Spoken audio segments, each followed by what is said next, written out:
մեջ եւս մի շատ կարևոր օրինաչափություն ենք տեսնում։ Աստծո խոսքն ասում է, որտեղ շատ եղավ մեղքը, այնտեղ առավել եղավ Աստծո շնորհքը։ Այս խոսքերը պետք է հասկանալ հետևյալ կերպ. ով որ իր մեղավորության խորությունը մինչև հատակը կհասկանա, իր ինքնագնահատականը 0 կդառնա, 0-ից էլ ցածր կդառնա, Աստծո շնորհքը կարտահայտվի նրա կյանքում։ Եվ կա արդյոք ավելի մեծ շնորհ, քան Տիրոջ հայտնվել է այդպիսի մարդկանց։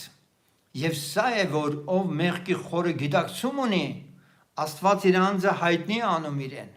որովհետև Տերը երբեք ամբարտավանին եւ հպարտին չի հայտնվի